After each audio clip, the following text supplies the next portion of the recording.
And we're back. But as you can see, the world has been changed. Kefka doing the thing that no other character in Final Fantasy to this point had done. Destroy the world. It was not something that they set out to do when they created Final Fantasy VI. For all intents and purposes, they probably planned the floating continent to be the end. But apparently the story goes that they had extra time on their hands and they said, well, why not? Let's use the development time to do something really strange, really different. So what they did was create the world of ruin. And we're on the solitary island. Celes is the only party member here. And what I was saying about Celes being kind of the secondary main character is sort of accurate in this sense. Because from here on out, you're using her to collect the pieces of the ruined world. The other party members are scattered. Sort of spoilers, I guess. They are not dead. But in game, she doesn't know that. But for the time being, she's the only one left. So, what does she do? Well, what she does is try to help Sid, who is ailing, by getting him food. There are two ways to proceed with this. I'm going to do what I can for him, but... And that's a good start, by the way. So, what you gotta do is wait for the fish, grab it, and look for it. It says yummy fish. That's what you want. You can also get what is known as a rotten fish. But based on the speed, it's a good fish, so we'll give it to him. My worst nightmare is to think of you alone here on this wretched island. So he will have kind of a hidden meter. You don't want to give him any of those, I don't think. No, you don't want to give him any of those. So there's a hidden meter, and you talk to him each time you want to reset the fish. And you're waiting for the good fish to show up. So you catch those, you avoid the rotten fish that are slow, and hopefully you get enough of them so that he changes. And he changes for the better. And I'm getting good luck right now. But, yeah, while I'm here, while I'm talking about it and doing this, because this might take a while, I said before I started... Oh, that's not a good sign, even though I gave him the good fish. I said before I started that Final Fantasy VI was my favorite game. One of the reasons for that was things like Celeste's relationship with Locke and a lot of the other characters like Edgar, Sabin, Terra, Cyan to an extent.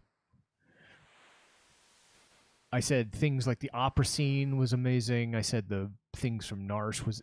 The whole point is this is an ensemble cast doing an ensemble... Oh, that's great. Doing an ensemble journey. And this game is just set piece after set piece after set piece. And it never stops being good. It never stops having things to do. It just throws you from one major thing to another. A house got set on fire. You're in a magic facility full of people who got kidnapped. You get all this crazy stuff. And then you find out that Kefka, who has been built, you know, basically as the Joker, pretty much, as this, like, not the Emperor, but still scheming, and doing all this crazy stuff behind the scenes to gain power. He just sits there and he keeps going and keeps building power until finally he says, okay, I have my power, but I want even more stuff to go on. And even Gestalt couldn't stop him. Celes couldn't stop him. They created chaotic evil. And while I'm not going to sit here and say Kefka is my favorite Final Fantasy villain, even I have to admit that it takes some balls to do what they've done, to poison Doma, to do all this thing, and I'm not getting good luck right now, to do all these things, killing General Leo. It's just ridiculous. And then to find out, oh hey, I can rip the world into many pieces. And to do it all the while just gleefully laughing.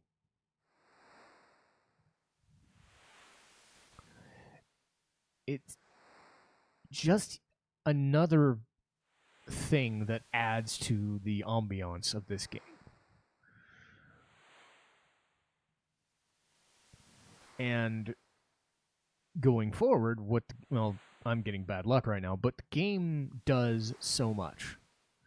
The game throws so much stuff at you. It's almost sensory overload sometimes. You get a new character, you get a new thing, you do all this other stuff, and it's like, well, where do you get time to read? You don't. This is as best as you get. A silly little minigame that, admittedly, I'm trying to talk over so it's less boring. But again, you have all these characters with all their motivations and all these reasons to want to defeat the Empire. And then it turns out, oh, Kefka threw a wrench in the works and said, nope, we're going to do even more. And hey, I finally got one. Good. So you have all these characters with all this motivation, and it doesn't seem like I'm getting anywhere with this. This is frustrating. There we go. I'm getting a couple good fish. Nice. Give me the good one. But you have all these characters with all these motivations, and then you find out that Kefka perpetrates all these crimes, and now you have a second world? You have a second world to deal with? I mean, that's insane.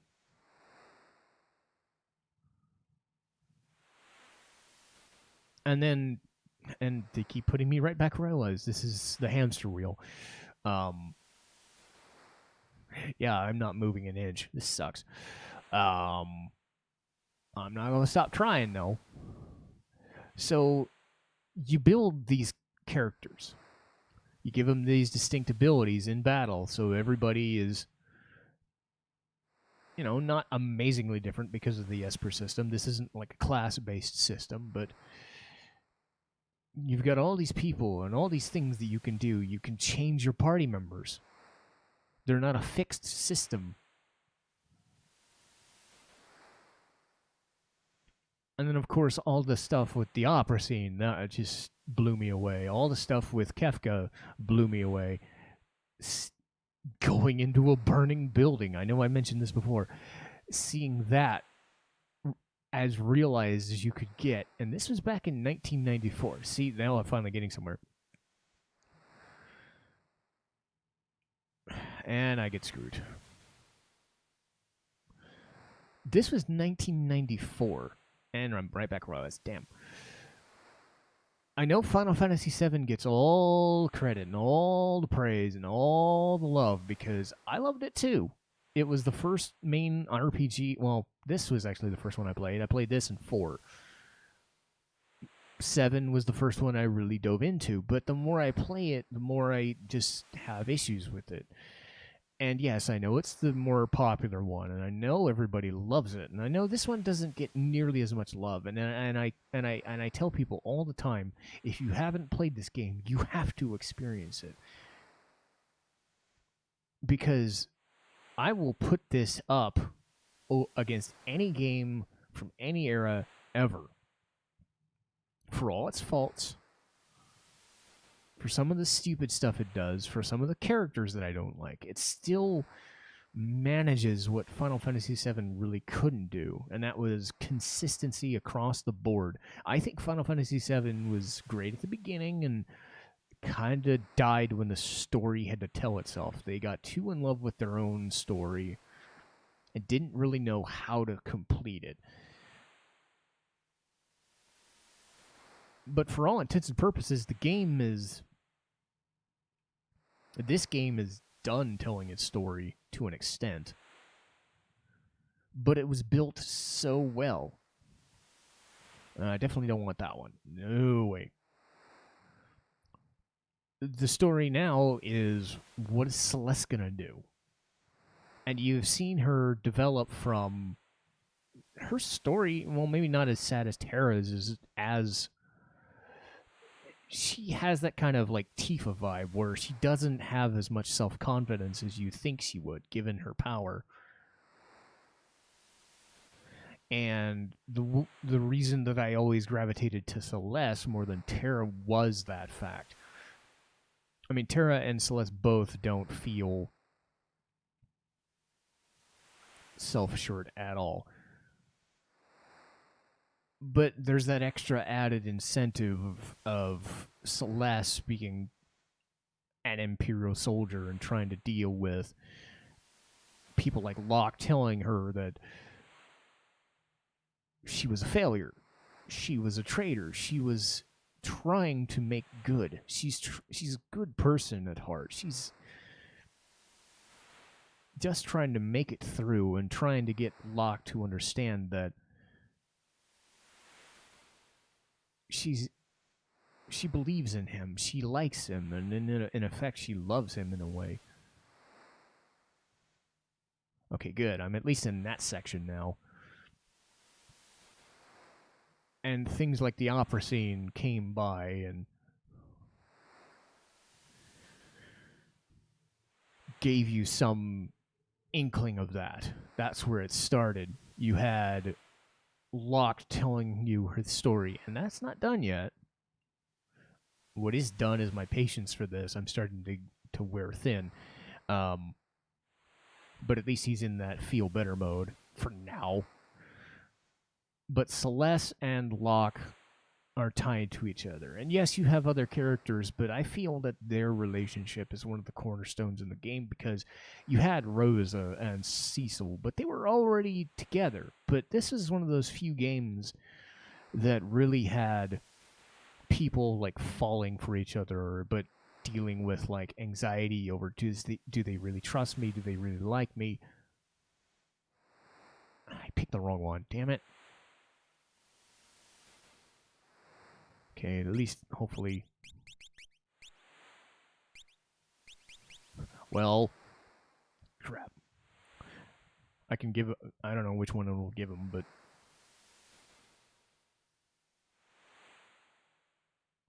Okay, did I give him the good fish, or did I give him the... Well, I gave him both, I guess, so that worked. But...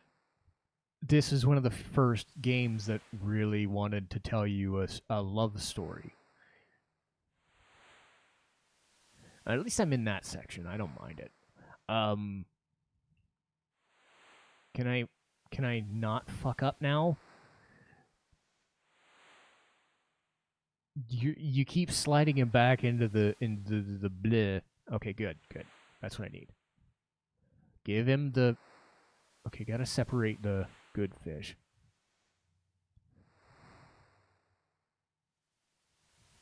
Good.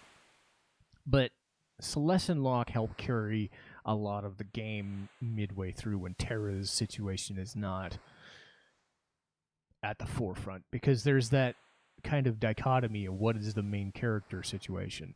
And I've always maintained that Celes is the main character of this section of the game, or whatever section of the game that Terra's not in. I don't think they ever explicitly stated that anyone's a main character. Terra's on the box art. She gets a lot of the publicity and promotion now, but you play the game and you see Celeste's story and you see how she interacts with Locke, and it's kind of obvious that there are two main characters, or three in a way.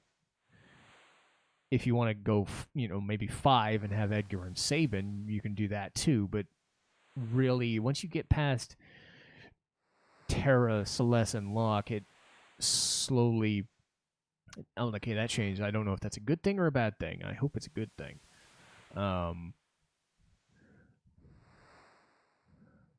But it changes, and the dynamic. Oh, he fell back. Damn it! The dynamic of those three characters together and what they do. Okay, that one's a bit faster, so that might be a decent fish. That might change it to nothing. Just a fish. Oh, okay. Well, I guess it'll do.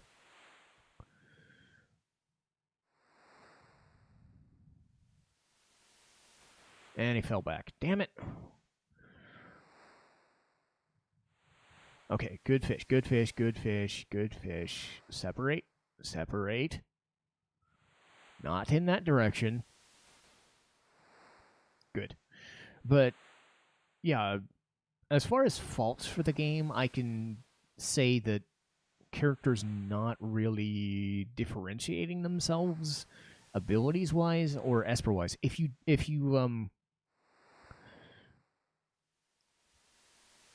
one of the things that I like doing when I replay this game, other than replaying the story, is doing a no Esper run or doing a class-based challenge. And what that means is that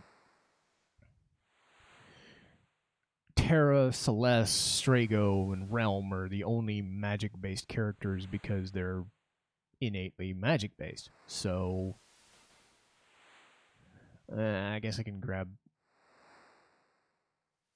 It's just a fish. It's not a rotten fish, so... Uh-oh. Crap. It was rotten. Damn it! That's not good. This is going to make it worse. Dang it.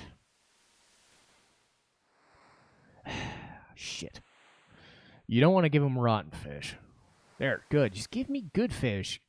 Just let me get good fish, will you? But yeah, with no Esper runs and class-based challenges, you can level them up. But what you can't do is give Mog magic. You can't give Gaw magic. You can't give Locke magic. What that ends up doing is it forces you to use the abilities that they're set. What that ends up doing, though, is it, again, that's not what I wanted to hear.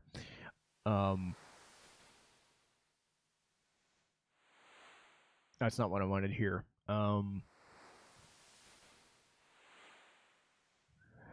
I think that was a fake out though.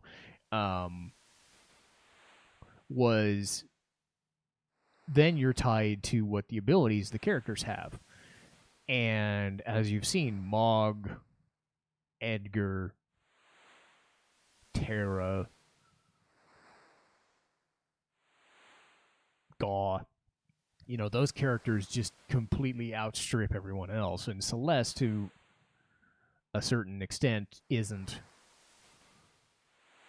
on the higher end, which is unfortunate because her story is so good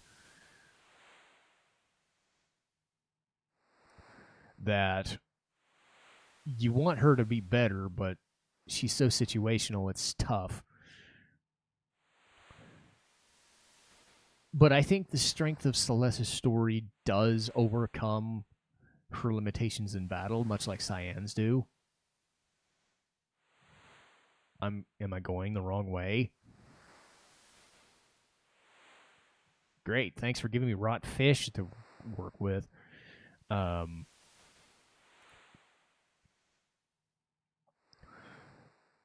But what that also does is it kind of forces you in that box of saying, okay, you can make the game as easy or as hard as you want. And that's something that the other games, damn it, he picked up a rotten fish and a good fish, damn it.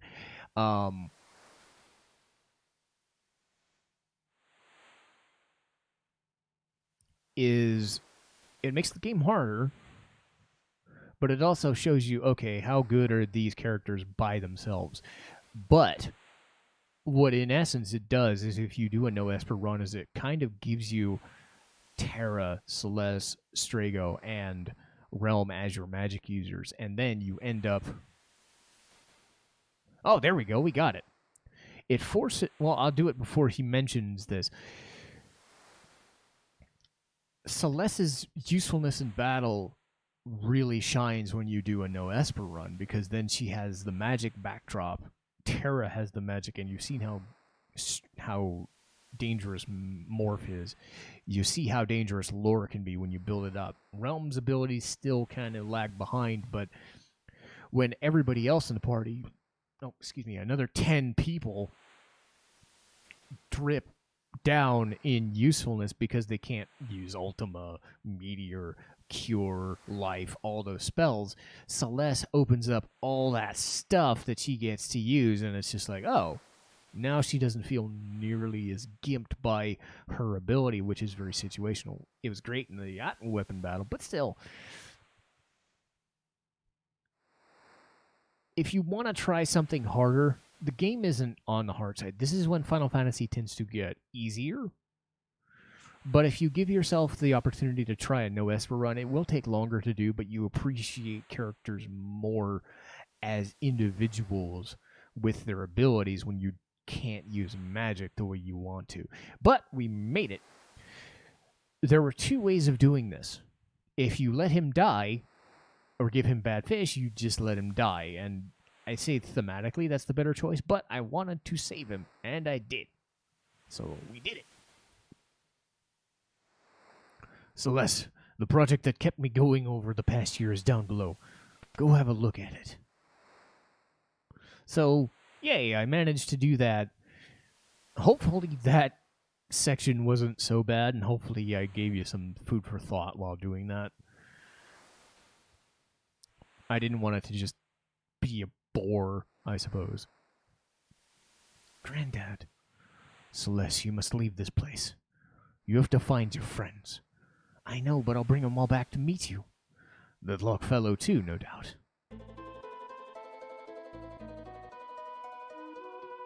So if you choose to use the failure option, the death option, Celes will, she'll jump off a cliff. She'll find a note, and then she'll go off on her own. But this is a nicer, like, hopeful beginning to this section, and I'm glad I suffered through a long, laborious process, but he's still alive, which Celes needed. Because the last thing she needs is even more guilt and despair at this point.